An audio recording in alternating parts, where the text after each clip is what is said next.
Harfuni asham akkam jirtu kabajamtoota daawwattoota televezyiinii FIB. Qophiin ispoortii FIB keenya deebi'ee dhufeeti kan jiru. Qophii ispoortii FIB keenyaatiin akkuma waliiffatame dhimmoota ispoortii biyya keessaaf biyyaadhaa xiyyeeffannoo barbaadan irratti waliin marii taasisaa kan si waliin turu ta'a. Istuudiyoo keessa kan si waliin turu waan jireenyaa dinqisaa fi Ashannaafi Darajjee ogeeyyii kaameraa keenya Lammii Solomoonii fi Dabalaa Nagasaa waliin ta'uun turtii taasisna. Hamma xumura qophii keenyaatti nu waliin turaasanii jenna.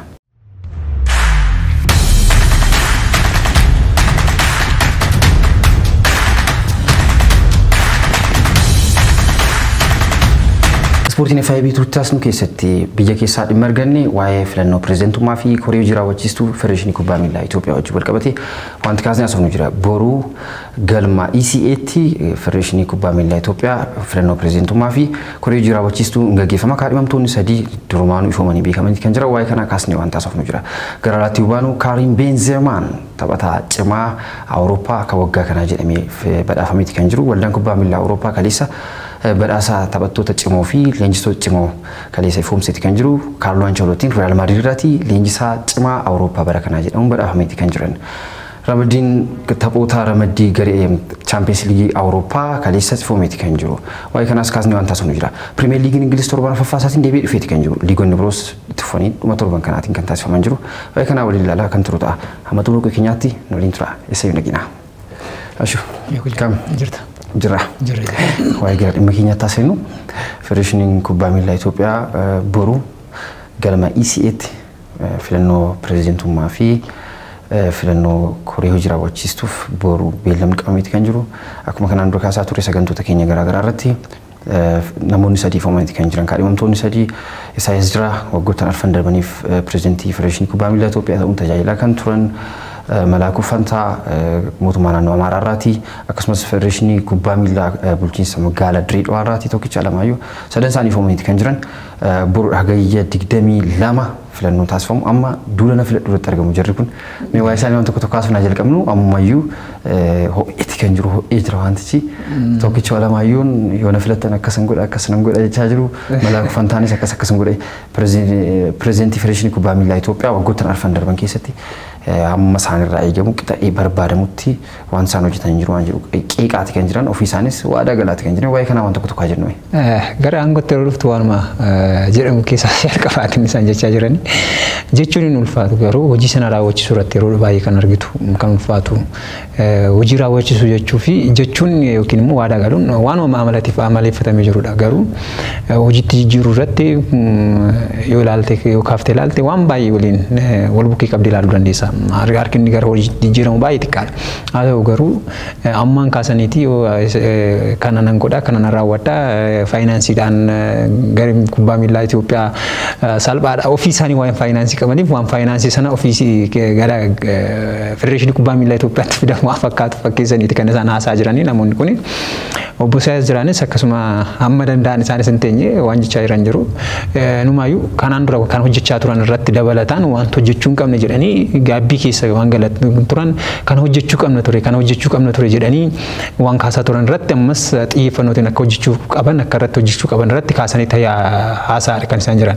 Gama biraatiin akkuma ammatti kaaftee Obbo Malaakuu Fantaanis akkasuma duulana fidhaarratti gaggeessaadha kan isaan jiran. Tokkicha Alamaayyoo akkuma kanaan dura kaafne namoonni kun kubbaa miilaa wajjiniin walitti hidhataan dhufeenya qaban hanga Obbo Isaayaas Jiraaf hanga hojjennee kaasaadha kan ture. Haa ta'u malee gaggeessummaa keessatti kubbaa beekuun hin barbaachisu waan jedhu fakkaataniiti kan isaan haasaa jiran jechuun danda'ama.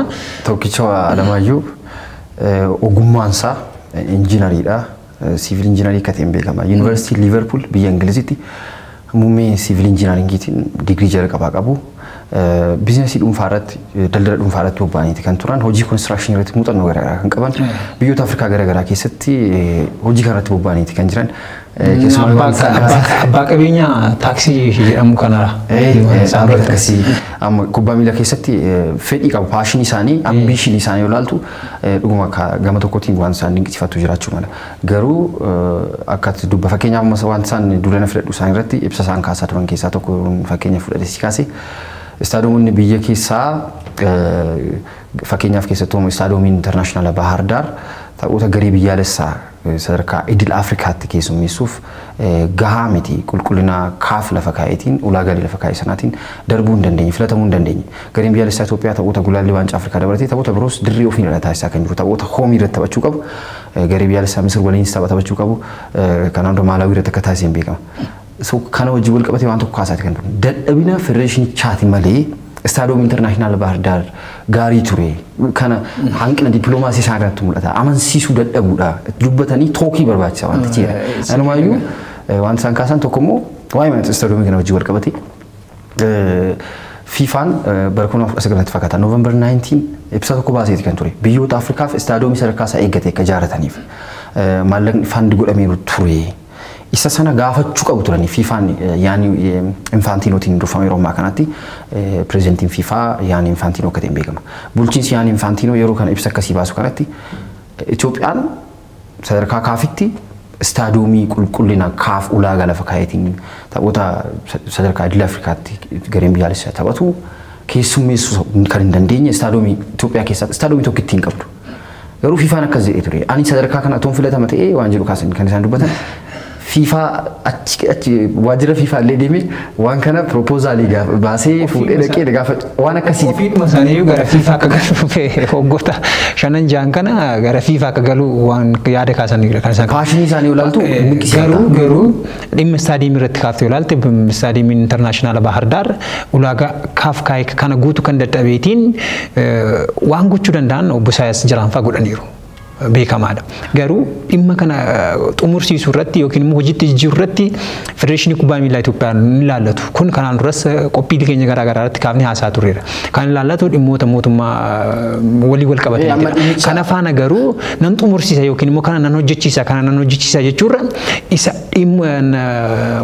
dhimma abbootii dhimmoonni isaan ilaallatu waliin taanii yaada kana xumursiisuu qabna waan jedhu faana wal fakkeessaniirree garaagarummaan isaanii amma kana ta'uu hin danda'u jedhamu hin danda'ama. Dhimma FIFA walii wal qabsiisanii isaan jechaa jiran.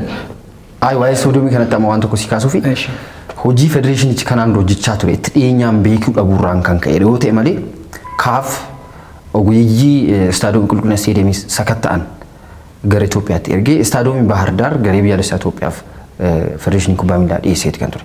Gaafa deemanii ulaagaalee isaan ofii isaanii eeranii lafa kaa'an sanaatiin bu'uura sanaatiin gaafa ilaalan ulaagaa tokko lamayyuu hin guutu. Istaadiyomiin kanaan duras kaasaa ture sagantaa keenyatti kaasuuf yaalii taasisee ture. Istaadiyomiin sun namoota 80,000 70,000 kursiin qabu istaadiyoomii teessoon qabu beektaa miti. Akkasumaan simintoodhaan waan hojjetameedha kan ta'an. Nama amma kana nama baay'ee qabachuu isaa miti waan ilaalamuu qabu achirratti. Istaadiyomiin ulaagaa inni qabu fakkeenyaaf baazruumiin isaa maal fakkaata konfireensi hooliin isaa maal fakkaata waan jiru waan kana hojii wal qabsee. Taphattoonni keessatti boqotan irree uffatee jiran. Yookiin kutaan uffannaa istaadiyoomicha keessa jiru maal fakkaata waan jedhamu gaafa deemanii sakatta'an ulaagaa tokkitti guutuu hin dandeenye istaadiyoomii kun. Margi istaadiyoomii akka jirutti ta'ee jira. Kana hunduma waan itti dhiyeenyaan hin beekneef malee hojii federeeshinichi kanaan hojjechaa ture itti dhiyeenyaan beekuu dhabuu ta'e malee. Wanta dubbatti amansiistu miti hojii gaggee dubbii maali federeeshinii kubbaa miilaa Itoophiyaa. Kan isaan jechaa jiran kun eeko xinnoo beekumsa dhabuudha waan federeeshinii kubbaa miilaa Itoophiyaa fi kaaf gidduu jiru kana waliigaltee yookiin immoo adeemsa hojii isaanii kana beekuu dhabuutiinidha jecha kana kan isaan dubbatan yookiin immoo waadaa kana kan isaan seenan jechuun hin danda'ama. Obbo Tokkichoon Fayoo kaafte asirratti garuu bima federeeshinii kubbaa miilaa Itoophiyaa yeroo kana ta'uun tajaajilaa kan turan Baharuu Xilaahuun yeroo tokko waan isaan dubbatan tokko jira. Nuti waan dandeenyu amansiisuuf yaalii taasisnee ture. Wantichi kadhachuu sossobuuti waan ta'uuf sababan ta'aniif malee nuti waan dandeenyu sossobaa biyya keessaa seene. Biyya keessaatii waan ta'e maallaqa harka wayyaa jalaa waatti kennite waa gootu. Waan beekumsa qofaatiin akkas naa godhi akkasiin godhaa waan akkasiitiin isaan yaadan. Garuu kun karaa professional ta'eetiin professional way karaa ta'eetiinidha kaafii federeeshinii kubbaa miilaa Itoophiyaa kan hojjetan kaafii fi FIFAan kan hojjetan. Kanaaf isaan kanaatiin akkas nu godha akkas amma kana nu eegaatee amma kana immoo sirreeffanna wanti jedhamurri waan jiru miti. Hojumaan isaanii Itoophiyaa qofaa miti biyyoota Afrikaa yoo dogoggoruu dhaabadde biyyoota Afrikaa 19 irratti natti fakkaatan wanta kana kan adabbiin kun irra taa'ee jiru. kana walii wal qabsiiftee Itoophiyaan qofaatti waan akka zetteef qofaa dubbii waan dadhabdeef qofaa yookiin immoo waan amansiisuu dadhabde qofaaf dirree isheetiin ala deemtee taphachaa jirti sababa kanaa miidhamteetti kun immoo dadhabina federeeshiniin kubbaa miilaa Itoophiyaa agarsiise jechuun guutummaan guutuutti afaan guuttee dubbachuu waan dandeessu miti sababni isaa gara sumaatti kan nufi kaafirraa dhufeeti federeeshinoota kubbaa miilaa biyyoota garaagaraa irratti wal bukkee qabamee ulaagaawwan sana guutuu danda'uu fi guutuu hin dandeenye sana irratti hundaa'eetu waan ta'eef hamma kana federeeshinii kubbaa miilaa Itoophiyaa irratti mufii kaasu yaada yookiin immoo hanqina hojii isaaniitti jedhamee waan ka'u natti hin fakkaatu jechuudha. Gama raabuu fantaatiin waan xinneeshii xiyyeeffannoo korkisee tokko tarii yoon filatame pirezidentii federeeshinii kubbaa miilaa Itoophiyaa ta'a ta'e carraasaa yoon argadhe street football irratti bal'inaan akka hojjetamu nan taasisa waan jedhu kaasaniiti kan jiran. Of course federeeshiniin ispoortii hoogganuu hojiin isaa faasilitii garaagaraa istaadiyoomota ijaaruu waan kana bakka oolmaa dargaggoota maal kana ijaaruun hojii federeeshinii kan ta'an beekamu. Federeeshiniin ispoortii hooggana ispoorticha hooggana. Osoo garuu waan isaan dubbatan maalla street football irratti akka hojjetamuuf dhiibbaa geessisna. Dhiibbaa poozitiivitee dhiibbaa gaarii mootummaa irratti geessisna. Street football immoo beektaa taphattoonni Biraasiil fa'aa keessatti beeknu taphattoonni gurguddoo sadarkaa Awuroopaatti sadarkaa addunyaatti beeknu baay'een isaanii ka'umsi isaanii street footballidha. Kubbaa miilaa karaa irratti taphachuudhaati kan jalqaban. Ijoollotaaf haalli mijataa akkasii naannootti aanaa keessatti bakka hundumatti magaalaa keessatti baadiyyaa keessatti sadarkaa kanaatti qophaa'uu yoo danda'e ijoolleen araada biraa keessatti sin qabamanii ispoortiitiin dagaaganii akka guddataniif karaa bahuu danda'a waan jedhu. Waa tokko yaada tokko waa'ee guutummaan guutuutti inni immoo jalqabumaa kaafni kaafna garuu xinnu wanti bitaasitti galu yoo jiraate filannoof osoo filannoo hin ta'in gahee hojii isaanii guutummaan guutuutti adda baasanii waan beekanii fakkaatan dhugaatti yoo dubbattee ilaalte isaan qofaa miti amma aksiyoonaan waldaa kunkuu pirimeer liigii beetkiingi pirimeer liigii Itoophiyaa kanaan dura waa'ee yeroonni federeeshinii kubbaa miilaa Itoophiyaa irratti yaada kenne kaaftee ilaaluu dandeessa. Mirgi isaaf kennamee jiru gaheen hojii isaa liigii isaa gaggeessuudha. Taphoonni sun akka gaggeeffamanidha. Dorgommiin sun akka tajaajilaniidha. Garuu ol deebi'ee federeeshinii kubbaa miilaa Itoophiyaa irratti yeroo waan isaan laallan kaasaa ture argineerra. Isaan kunis waan akkasii irratti harki caalaan isaanii kan xiyyeeffatanii jiran. Wantoota isaan laallatan federeeshinii kubbaa miilaa Itoophiyaa ilaallata jedhamee federeeshinii kubbaa miilaa Itoophiyaa hojiiwwan kana hojjechuu danda'a. Hojiiwwan kana xumursisuu danda'a yookiin immoo hojiiwwan kana yoo jalqabe fiixaan baasuu danda'a. Wantoonni jedhaman irratti waan xiyyeeffatan fakkaatan. Wantoota fakkeenyaaf inni amma kaaftee jirtu kun federeeshinii kubbaa miilaa Itoophiyaa kallattiitiin hin laallatu. Kallattii kan hin laallatu inni akkasiis ta'uu danda'a garuu kallattii kan hin laallatu ministeera ispoortii fi ministeera ispoortii fa'aa walii wal qabate kan wanta laallatudha. Kun gama mootummaatiin waan hojjetamudha. Federeeshinii kubbaa miilaa Itoophiyaa gaheen hojii isaa gochuu danda'a garuu sirriidha garuu hojjechuu danda'u uummataaf waadaa galtee waan ati hojjechuu dandeessuu fi waan ati gochuu har'a dubbattee fi waan ati gochuu dandeessu waliin laallatu erga ta'e yoo ta'e erga filatamtee booda kun nan laallatu sababa nan laallanneef akkas ta'uu dadhabe jechuurra amma kana wantoota kana irratti nun laallatu garuu akka isaan hojjetaniif effekti yookiin immoo dhiibbaa irratti uumuu dandeenya wantoonni jedhaman irratti kana wal qabsiiftee kaasuun furmaata jedhameetu yaadama. Waan isaan jedhanis kana dhiibbaa goonadha malee nu hojjenna baajata nutu ramadaa injiinaroota nutu qacara maal waan jedhuun kaasne kan isaan jedhan dhiibbaatti goona qaamni dhimmi isaa laallatu nuti ispoortii kana hoogganuudha waan ta'eef ispoortii sana faasiliiteet gochuuf waan kana akka godhamu dhiibbaatti goona waan jedhu hojii wal qabsiisaniiti kan kaasaa waan fedheef boru galma ECA Finfinneettidha filannoon pirezidentummaa fi koree jiraawwachiistuu federeeshinii kubbaa miilaa Itoophiyaa kan taasifamu. Kabajamtoota daawwattoota televezyiinii FIB qophiin ispoortii FIB akka tufeetti kan jiru turtii booda yeroo walitti deemu immoo ispoortii baargamaa argannetti kan ceenu ta'a nu waliin tura eessayyuu hin deemina asii jenna.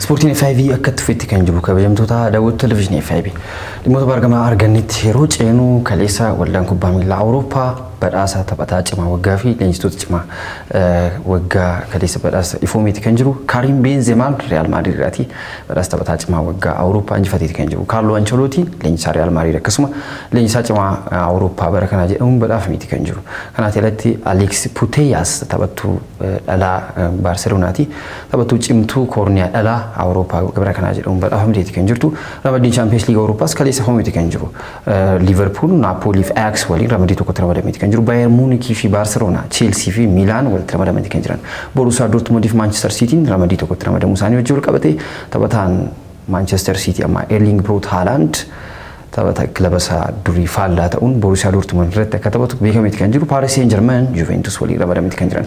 Waan kana ilaalaa kan waliin turu ta'a. Ashu jiru. Mi'a laalluga. Champions League. Karim Benzema waan gaaffii qabu clear favorite ture jechuun danda'ama. Milkaa'inoota taphataa kana ilaaltee waggaa guutuu garii isaa wajjin waancaan injifachuu qabu toon injifatiin hafee jiraate Copa del Rey qofadha. La Liga haala nama ajaa'ibuutiin cimina taphataa kanaatiin Real Madrid injifateeti kan jiru. Kanaati alatti waancaa Champions League Awurooppaa haala nama ajaa'ibuutiin inni immoo shoorri isaa galgaloota inni irratti ol bahee mul'ateeni. Galgaloota inni taphataan kun irratti baay'ee cimee mul'ate irratti fakkeenyaaf taphoota marsaa moonii darbuurraa kaastee olaalte Paris Saint-Germain, Chelsea, Manchester City kilaboota kana hundumarratti galchii lakkoofsuu danda'e keenya dhumarratti tapha Liverpool waliin taasisan irratti qofaadha galchii kan lakkoofsni taphataan kanaati alatti hamma Real Madrid xumuraaf ga'utti galchiiwwan ajaa'ibsiisoo haatirikii fa'aa hojjechaa ture irra deddeebiitiin. Maayyuu galchiiwwan inni galchaa ture galchiiwwan lakkaa'amuuf namatti ulfaatan jechuun ni danda'ama. Chelsea irratti yoo ilaalte ta'ee kubbaawwan addaan fageenya irraatti itti bu'ee galchees wantoota gaggaariidha kan dabarse jechuun danda'ama. Halkanoota inni dabarse guutummaan guutusaatti Real Madrid xumura waancaa akka ga'uudha kan taasise.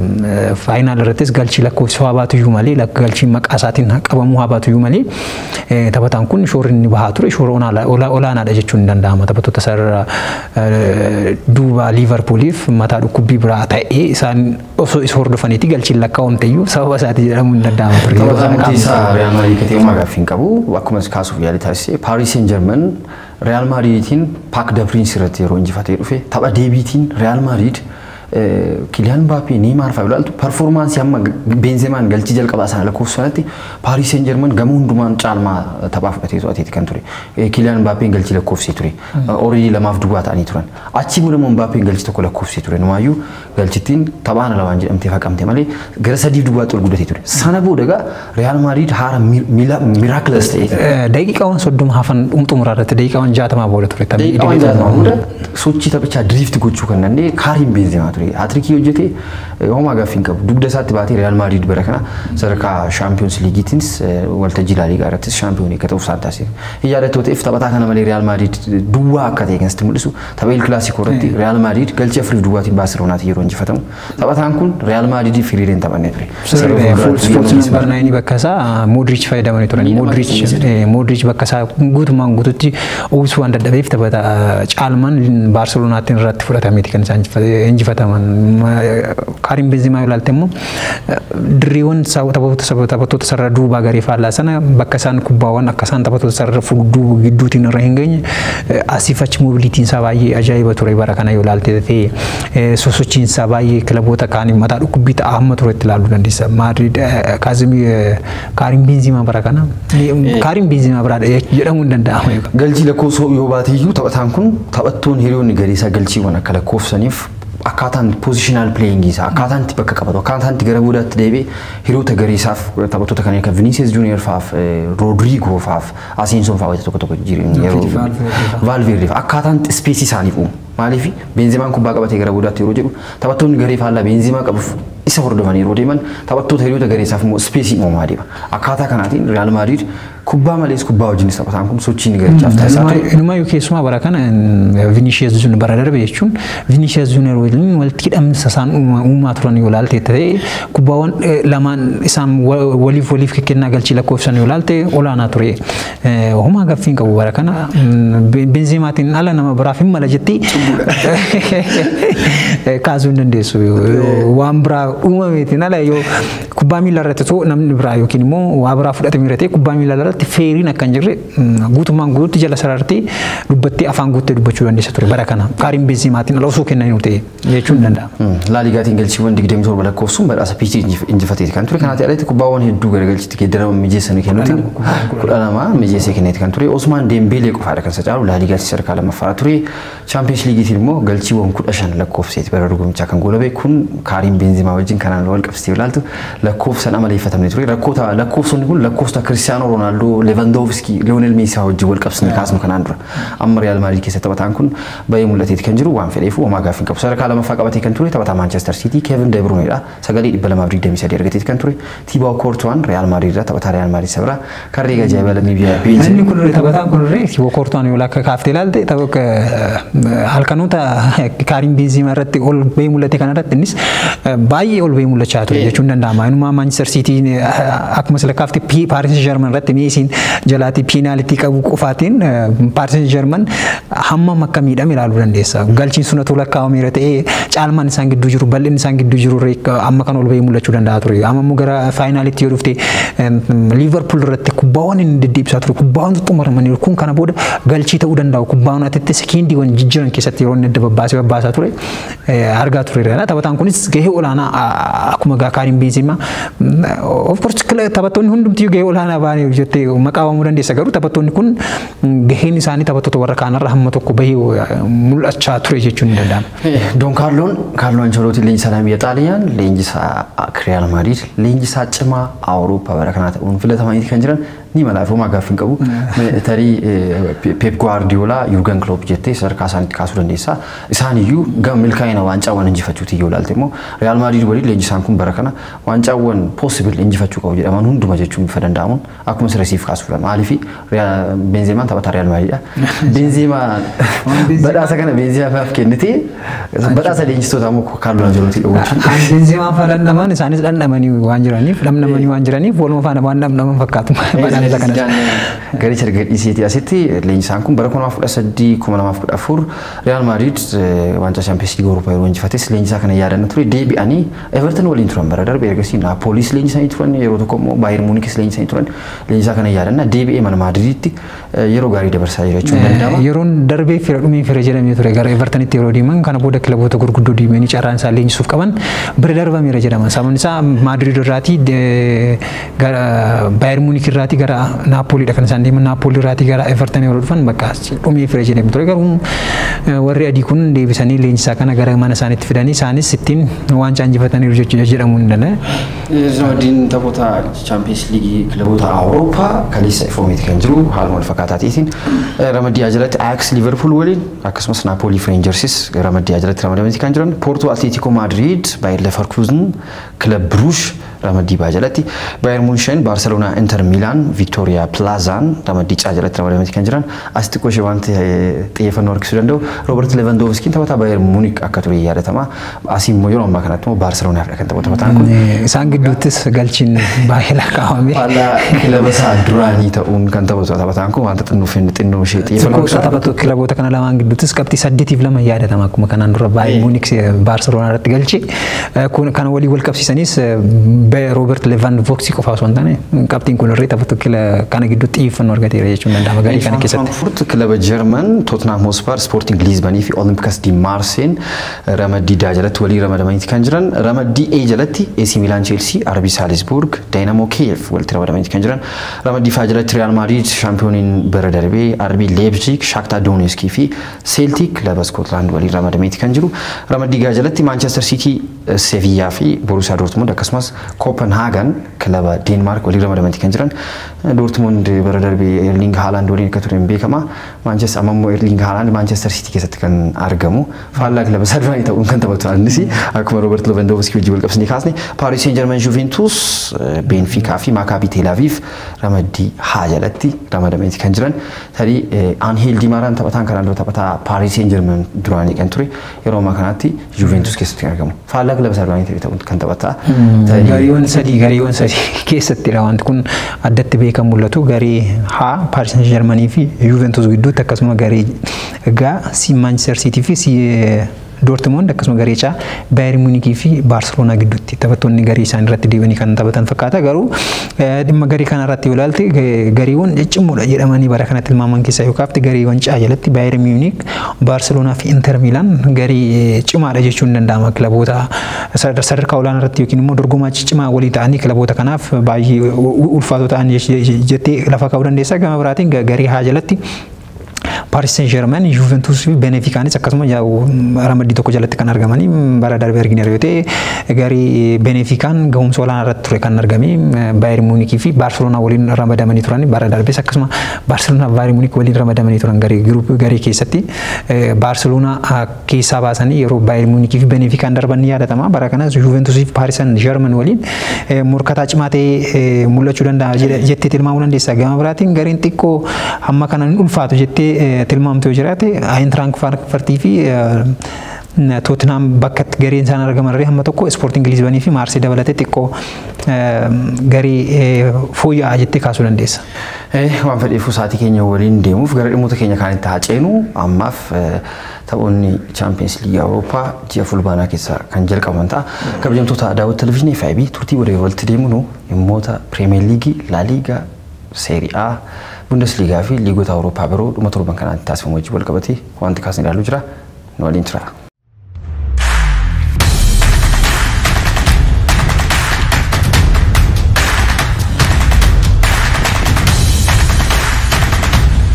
Sportiin FIB akka tufeetti kan jiru kabajamtoota daawwattoota televezyiinii FIB Premier League Ingiliz torban arfaffaa isaatiin har'a sa'aatii 8:30 irraa kaasuun Southampton Saint Mary irratti tapha Manchester United waliin taasisan keessummeessuutiin kan jalqabamu ta'a.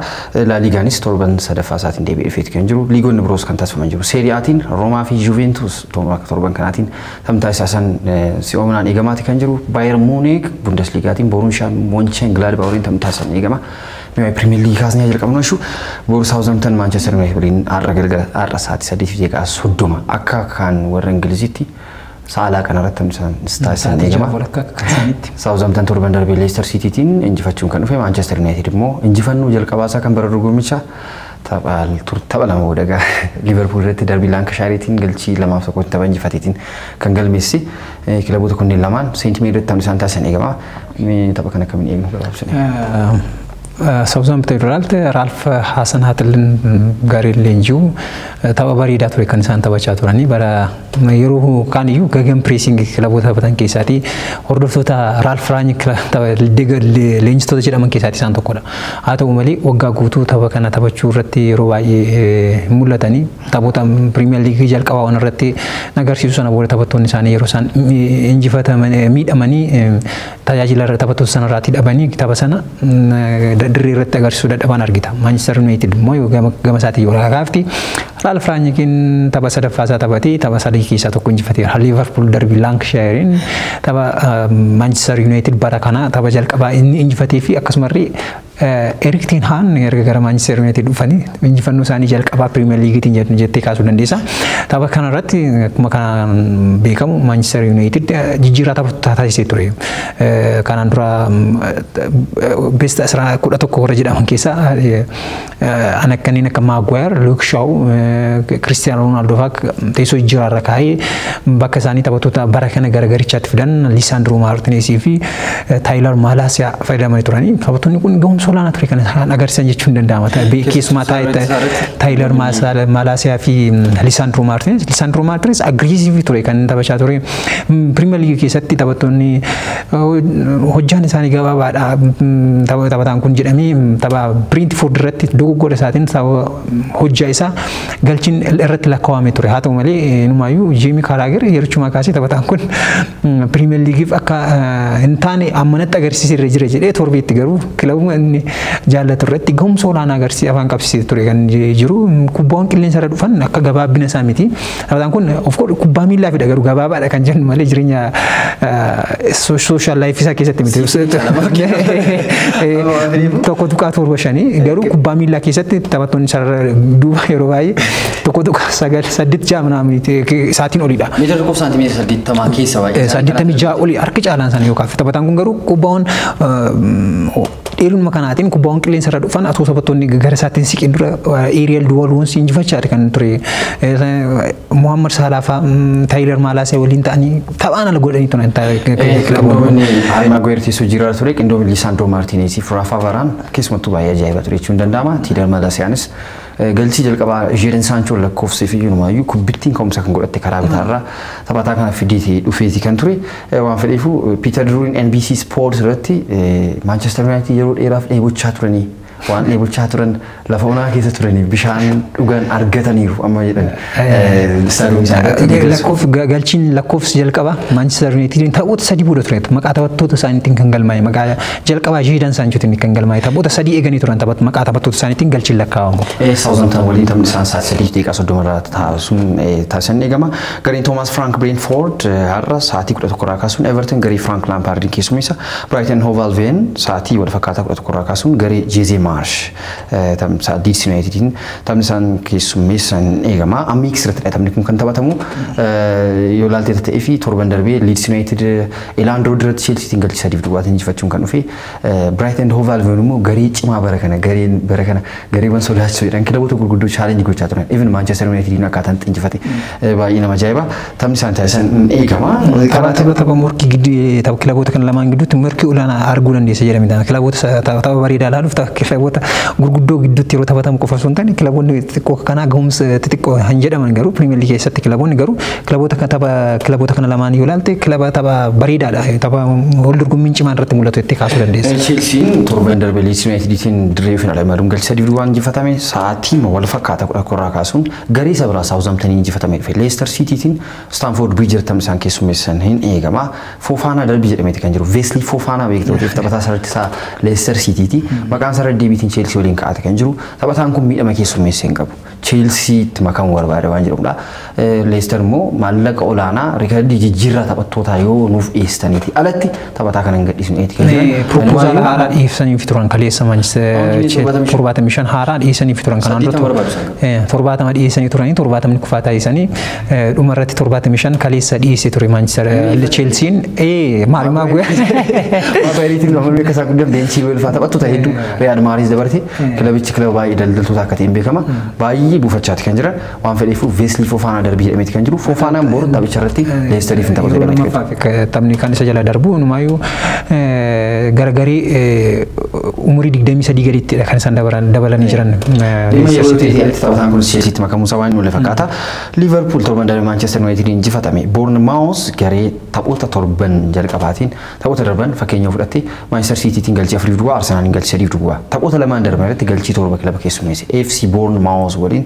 taphni isaan Anfield irratti taasisan eegama tarii boru kanaatiin taphataa iskiriinii kanarratti daawwattoonni keenya argaa jiran taphataan kun Fabio Carvalho jedhama Fulham irraati bara kana Liverpooltti kan makame Liverpool tajaajila Darwin Nunezin argatu taphataan kun kaardii diimaatiin dirreerra areemuusaa yaadatama tapha torban lammaffaatiin Liverpool taasisirratti waan fedheefu sara fuulaatti Roberto Firminoon qixa barbaadamuutiin qixa kanaan dura beeknuutiin Liverpool tajaajilaa jiru Diogo Jotaan immoo miidhama keessummeesseeti kan jiru sara fuulduraatti taphataan kun Fabio Carvalhoon tapha torban darbe Manchester United waliin Liverpool taasisee galchii 2-1 injifatame irratti illee jijjiirame garreetti seenee dhiibbaan inni taasisee naannoo faayinaal sadiitti mul'achaati kan ture galchii Mohamed Salah lakkoofsillee ka'umsi ishee sochiin isaa miildaappii ishee miila taphataa kanarraa kan kaa'ate ture tarii tapha boruutiin fayyadamuu danda'a Jurgen Klopp fayyadamuu danda'ama jedhamee eegama taphataan Robert Firminoon qixa isaan barbaadaniin dirree keessatti gahumsa agarsiisaa jiru hin jiru tarii taphataa kana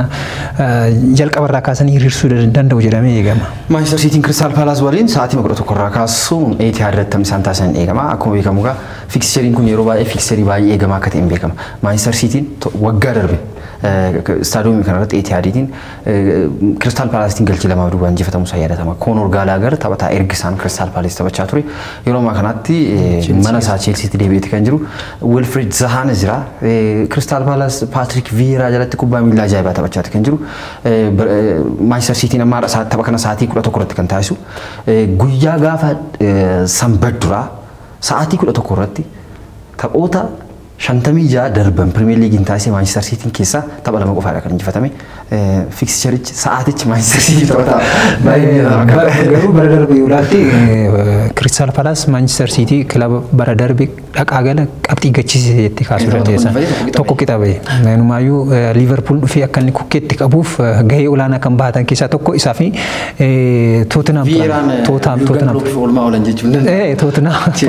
isaan turani Manchester City injifateeti kan ture Palace fixturii baay'ee yeroo baay'ee Manchester City baay'ee rakkisaa kilaboota Manchester City rakkisuu jedhaman keessaa taphootaas dhiyoo fakkeenya fudhattee olaalte anumaayyuu galchii hedduu lakkoofsisuun Manchester City caalu fiksii kanarratti so waan fedheef boru har'a sa'aatii 11 irraa kaasuun tamsaasa taasisan eegama Arsenal Fulham bara kana Fulhamis cimeetti dhufee kan jiru Scott Parker kan leenjifamu kilabni kun kanaan dura kan beeknu amma bara kana erga Premier League ol deebi'eeti sochii ajaa'ibaa agarsiisaati kan jiru torban jalqabaatiin illee Liverpool illee qabxii geessisaniiti kan turan. Marco Silva Alexander Mitrovic fi boru sarratti Arsenalitiin qora jedhameeti kan jiru. Aggressive turan kan isaan taphatan tapha jalqaba Liverpool waliin ilaaluu dandeessaa. Liverpool kubbaan inni fudhatee gara fuulduraatti osoo kan hin deemne kubbaan miila Liverpool jala akka isaan hin turre gochaadha kan isaan turan. Haa ta'u yeroo isaan kubbaa miila qabatan immoo aggressive kan ta'eetiin nafa saffisa qabuutiin dafanii gara karraa Liverpoolitti deddeemaadha kan isaan turan. Inumaayyuu Virgil van Dijk sadarkaa olaanaa irratti sarara ittisa argamu taphataan kun akka inni dogoggora cimaa hojjetu garee isaa balaaf akka inni saaxilu dogoggora isa kan akka hojjetu taphataa kana ture. Mitrovic Arsenaaliif qormaata biraa ta'uu danda'a jedhamee eegama. Saalibaa fi Gabriel Magalhaes bor taphataa kana irratti har'a sa'aatii tokko deeqaa 30 irraa kaasuun taasifamuun qorumsaan irraa eegatu salphaan jedhamu. Boruutti furii liigichi kan taasifamu ta'a. Aston Villaan sa'aatii 10 irraa kaasuun West Ham waliin gareen Stevie boru West Ham garee bara kana taphoota sadan jalqaba injifatameeti kan dhufe gareen David Moyes bara kana haala dheegamniin xiqqoo ishee gadi bu'ee mul'achaati kan jiru.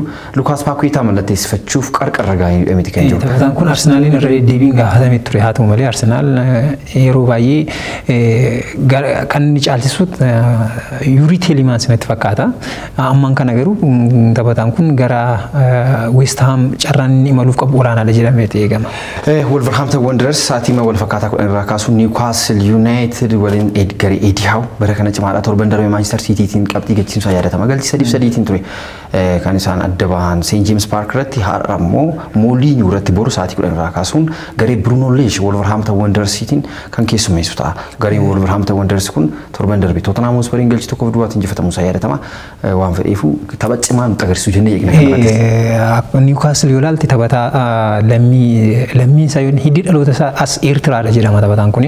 Alexander Isak Real Sociedad irraati ammaan kana gara garee isaaniitti dabalaniiti kan isaan jiranii taphataa kana tarii boruun taphataa wanti jedhamu waan eegamu natti hin fakkaatu.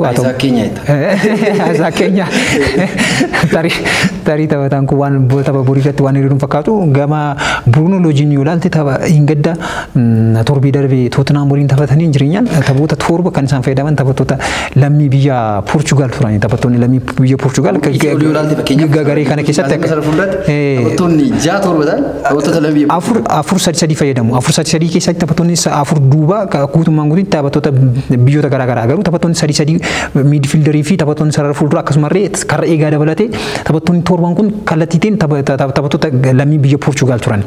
Bara kanarree taphattoota lama garee isaaniitti yeroo fidan taphattoonni kun tokko Sporting Lisbon irraa fi akkasuma Valencia irraa taphattoota lama gara isaaniitti fidan taphattoonni kun lamaanirree Portugal lammii Portugal turan.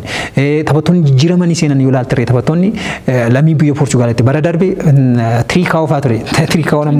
Trincao amma gadhiisee deemee bakka isaa Trincao akkuma beekamu Portugalidha. Taphataan amma dhufee gara garee isaaniitti dabalame taphataa biyya Portugalidha. Guutummaan guutuutti lammii biyya Portugalota booda deemee garee biyyaalessa Portugal waan fakkaatu fakkaata. Liigii bara Portugal Liigaa Noosh keessa waan taphatu fakkaata. Gadda tapha Benfica fi Portoon darbii guddaadha jettee kaasuu dandeessa. Liigii Portugal keessatti kilaboonni kun lamaaniyyuu liigii Portugal keessa ta'anii taphattoota lammii Portugal hamma isaan kanaan hin fayyadamne ture gara dirreetti seenan outfield dirree irratti taphattoota seenanii. Liigichaatiin dhuma torba kanaatiin taasifamu Nottingham Forest Tottenham waliin taphni isaan taasisan tapha guyyaa dhumaati. La Ligaatti hojii Real Madrid Ispaaniyol waliin dirree ofii irra deemuun kan taphatu Barcelonaan Camp Nou irratti maqaan isaa bara kana jijjiirameeti kan jiru maqaan Camp Nou Spotify Camp Nou irratti Real Valladolidiin taphni keessummeessan eegama. Dhuma torba kanaatiin taphni torban sadaffaa La Ligaatiin taphni cimaa torban kana tapha Atletico Madrid Wanda Metropolitan irratti Valencia waliin taasisu eegama. Serie Aatiin kan isarraa kaasuun ta'uun taasifamaati kan turan tapharraa fakkeenya fudhannee ilaallee Roomaa fi gareen Jose Mourinho fi Juventus taphni isaan taasisan eegama. Dhuma torban kanaatiin Cremonese Torino waliin Milan Bologna waliin taphni taasisan eegama. Kalisa Lazio fi Milan Inter Milan taphni isaa waliin taasisan ture. Bundesligaatti yoo ceenu immoo Borussia Dortmund dirree finaalaa Hertha BSC waliin taphni taasisan eegama. Bayern Munchen Borussia Mönchengladbach waliin sa'aatii 1:30 irraa kaasuun taphni isaan taasisan eegama. Ligue 1 xiqqoo ishee tarii tapha Paris Saint-Germain fi Lille torbii darbee 7-0tiin injifatamee ture. Paris Saint-Germain injifatee ture. Garee Christopher Gatien kilaba isaanii kilaba waliin waancaa injifatan DBN 7-0tiin yoon gurguddaa baadii injifatanii turan kan garii gaalamti Neymar assistiin haatirikii hojjetee galchiiwwan lama lakkoofsise ture Mbappeen haatirikii hojjeteera sekeendii 8 yoon gurguddaa baadii galchii taphni jammaramee galchiin lakkaa'ameef Mbappee ture kan lakkoofsise Meesiin ammas taphataan kun Meesii irratti akka inni ka'ee beekamaa ture haa ta'u malee galchii sekeendii 8tiif kubbaa ajaa'ibduu dabarsee kennee fi galchii lakkoofsee ture inumaayyuu taphataa kana osoo jibbuuti taphataan kun immoo akka inni rikiirdii mataasaaf qabatu taphataan kun gargaariiti jechuun Boorsaa 3 daqiiqaa 45 irraa kaasuun tapha cimaa liig 7 arfaffaatiin Paris Saint-Germain Parc des Princes irratti Monaco waliin taphni taasisan eegama. Har'aaf sagantaa keenya asumarratti haa ga'u yeroo keenya waliin deemuuf kabajamtoota daawwattoota televezyiinii FIB hordofaa kan turtan qophii ispoortii FIB ture. Dhimma ispoortii biyya keessaa biyya argan irratti kaasnee bal'inaan marii taasisaa kan ture. Istuudiyoo keessa kan si waliin ture ani jireenyaa dinqiisaa fi Ashannaa fi Darajee ogeeyyii kaameraa keenya Lammii Solomoonii fi Dabalaa Nagasaa waliin ta'uun turtii taasisneeti kan jiru. Yeroo itti aanu dhimmoota biroo qabannee walitti deemutti nagaan tura. Horaa bula deebanaa.